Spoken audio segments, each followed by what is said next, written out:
Right boys, here we are, welcome back to the channel. That time of year again, FM21 is not too far away and I have got 10 teams for you to manage on FM21. Do this video every year. You either love these videos or hate these videos. I absolutely love them. Make sure you write down in the comments below what team you are looking at managing in FM21, and let me know down in the comments if any of these 10 teams from 10 different leagues across 10 different nations give you an idea to start a save yourself. As for me, I'm doing FM21 beta with Spurs, 2-season beta before the main game drops, and then I will be doing a challenge with Athletic Club Bilbao with their Basque only transfer policy, which will be exciting. And I'm also doing a series called The Special One, which is loosely based on Jose Mourinho. We're going to start in Portugal at his hometown club, Vitoria Setubal. I believe it was his first sort of like coaching role, coaching the youth team. We're going to start there, hopefully develop, win the Portuguese league either with them or with one of the big boys. We will see.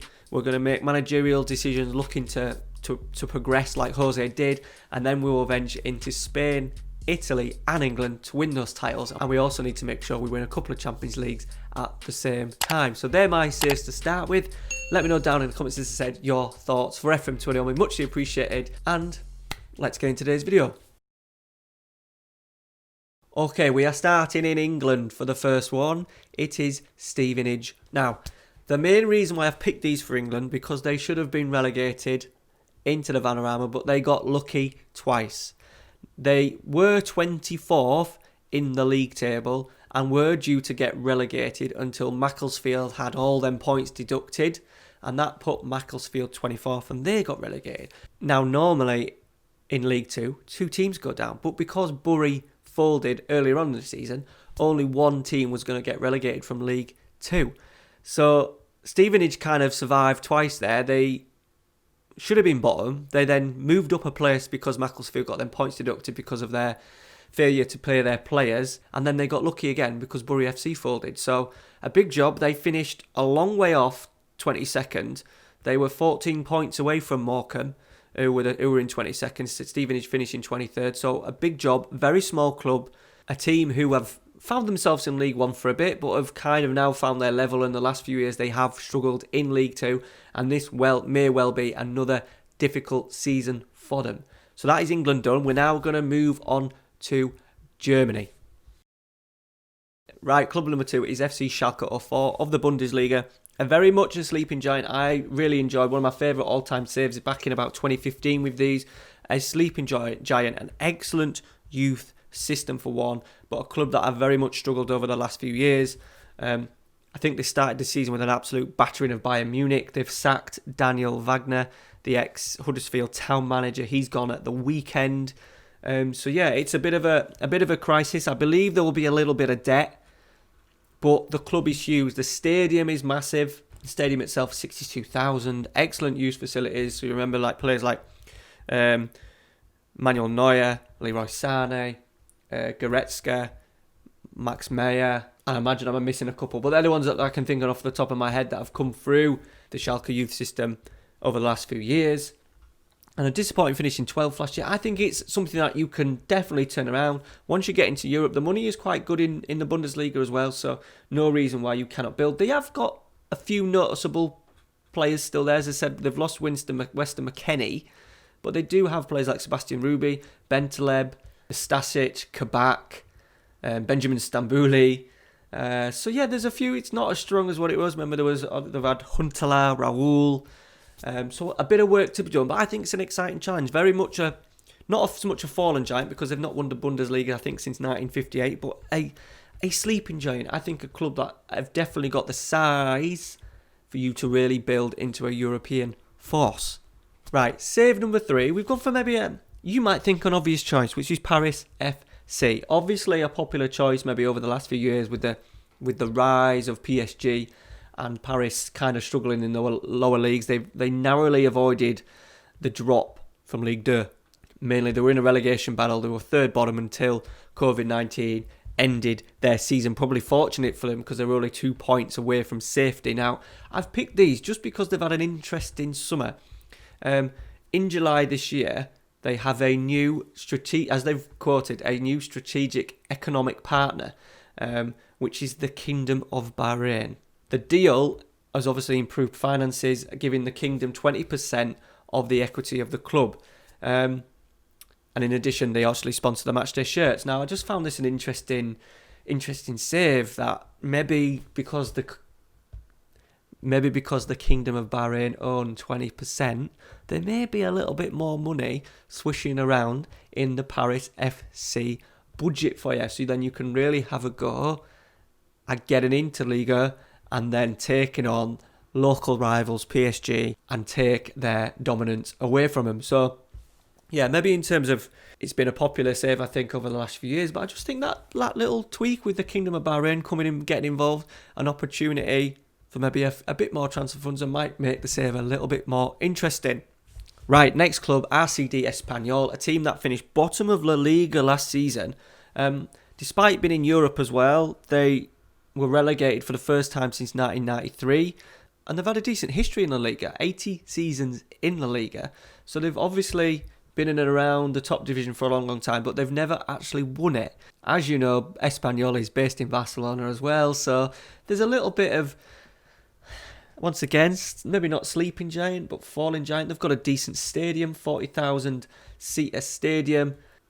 Player-wise, it may all well change by the time the game comes out, but you've got Wu Li, the Chinese international, who had a decent impact for them at the start of, I think, around last season, the start of the year. But unfortunately, he couldn't save them from relegation. I think you'll be able to bounce back pretty well as long as you can keep the squad together. It'll be interesting to see what Espanyol do from between now and the end of the transfer window. But a very exciting challenge. Get them back where they need to be in La Liga. You've got the stadium there to get some money in as well. And obviously taking on local rivals, Barcelona. Alright, so that is team number 4, Espanyol. Right, team number 5, we are moving to Turkey. And one of my favourite leagues that I've just pretty much finished a FM20 save with Fenerbahce. Fenerbahce was my Turkish league recommendation for last year. I decided then to do it myself, and I've loved every single second of it. Now, I've picked a team that actually won the league last year.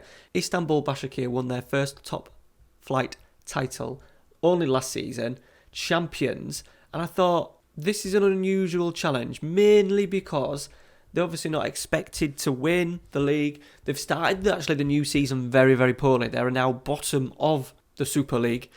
Played 3, lost 3. So a little bit of work to do. The stadium is quite small, but they did so well. But they did so well last season. Champions League football to start with, but then you've got the big boys. You've got Besiktas. You've got Galatasaray. You've got Fenerbahce. Even Trabzonspor. All teams that will have bigger clubs, bigger squads, bigger money than you. So you really need to hit the ground running with the Champions League. You've got players such as Rafael, the ex-Manchester United wing-back, Demba Ba.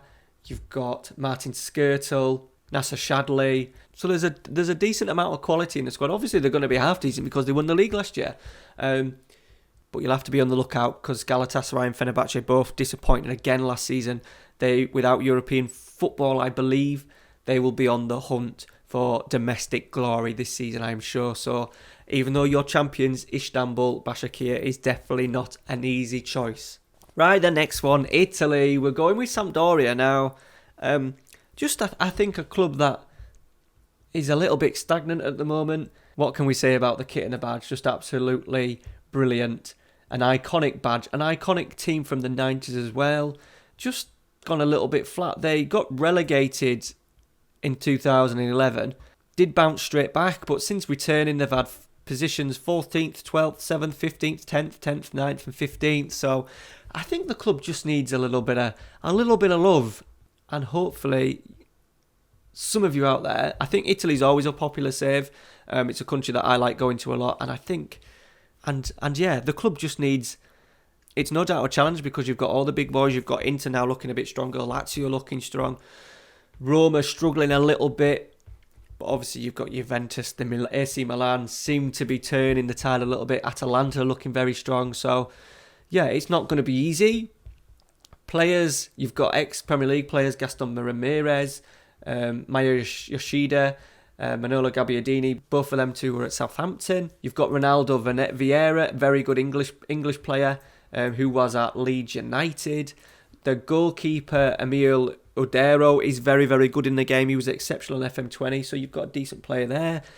And then you've also got, let me get this right, Fabio Quagliarella, the captain. What's he now, like 30? He's 37. Still got a little bit. You might need to play him as like a poacher or something, but you've got him leading the line. They've also signed Antonio Candreva on loan from Inter Milan, but that deal is made permanent at the end of next season. So, yeah, you've got players in there. You've got Lorenzo Tonelli, a decent defender. It's a decent enough squad. It maybe just lacks a little bit of quality going forward, but a club that you can quite easily turn around. Currently have Claudio Ranieri in charge. So, yeah, it'd be interesting to see how you get on. Can you make them historic again? They've not won Serie A since 1991, no Coppa Italia since 1994, European Cup runners-up in 1992. So, yeah, the 90s was good. You know, they've had players like Gianluca Vialli, Sebastian Veron, Ariel Ortega, David Platt, Ruud Gullit, Clarence Seedorf. But after their early success in the 90s, they never really kicked on and then started to slide until they then got relegated in 2010. So the history is there. Decent stadium again, so you're going to get plenty of ticket money. The money is there as well in Italy. So yeah, Sampdoria, go and give them a go. Right, we're heading over to Scotland for the next one. And it is Queen's Park. Now, it used to be one of the all-time hardest challenges on Football Manager or Championship Manager because the club could only sign amateur players. However, a major change in 2019, I think it was in November, when the club and its members decided to end the amateur status and allow them to bring in professional players. So, obviously, they've lost club players over the years because they haven't been tied to any contracts, so decided to go professional in order to keep hold of players, get money in for the club as well, and hopefully now we'll see them progress. They are in League 2 at the moment, but most excitingly, in the past they've played at Hampden Park as their home ground, but I think now there's a move where they're moving to Lesser Hampden, which is going to be a smaller stadium, nearby, because obviously the capacity of 51,000, I don't think they're going to quite fill on a regular basis. I'm not too sure when that's going to kick in. It may kick in at the start of the save. It may not kick in at all. And you may have Hampden Park Stadium to fill and get Queen's Park into Europe. Having a large stadium that big and having a stadium that big will only benefit you financially. So, yeah, Queen's Park, I'd say that was obviously, as I said, very difficult in the past with amateur status. But because of the club's change in November last year, it makes it a nice little challenge to see if you can rise them through the Scottish leagues into the Premier League, and then obviously you've got the big boys to take on in the Scottish Premier League. Right, the next one, we are making our way to Holland, and it is ADO Den Haag. Now, this is the team that Alan Pardew went and managed last year. They're in a relegation battle. He actually left the club. He didn't last very long. I think they were in the relegation zone when he arrived, and they were still in the relegation zone when he left. Obviously, once COVID-19 set in, he then never returned to the club. They were lucky that the Eredivisie decided to literally just end the league, no promotions, no relegations. Den Haag would have been relegated if they'd have done any sort of points per game scenario. They would have found themselves relegated because they were second bottom and well second bottom. They were 7 points adrift of third bottom. Who I believe will go into third bottom, normally go into a playoff. So they looked down and out with sort of like 8 games to go. But yeah, I've chose them because of Alan Pardew and a very noticeable player amongst their ranks. Ravel Morrison has literally just signed for the club. So it'd be interesting to see how long he lasts there. A smallish club, very old club, 115 years old, only 15,000 seat stadium. Don't expect a lot of money. They've got a unique badge, unique colours, green and yellow. A club that you'll be able to develop youth academy products. You'll have to really look at the youth. But yeah, I thought an exciting challenge. A club that have never actually won the Eredivisie. The Eredivisie started in 1956 or something. But they did win the top flight league in 1942 and 1943. They've won the Cup, the Dutch Cup in 1975. So not a lot of, for a club this old, not a lot of history. Not a lot of history at all. But yeah, I just thought it was intriguing. Alan Pardew failed, so can you do what Alan Pardew couldn't? And you've got the joys of looking after Revel Morrison. Now, they haven't started the season well. They've played 3, lost 3, so obviously they're in for a difficult season, but definitely a challenge that is worth taking on in Football Manager 2021.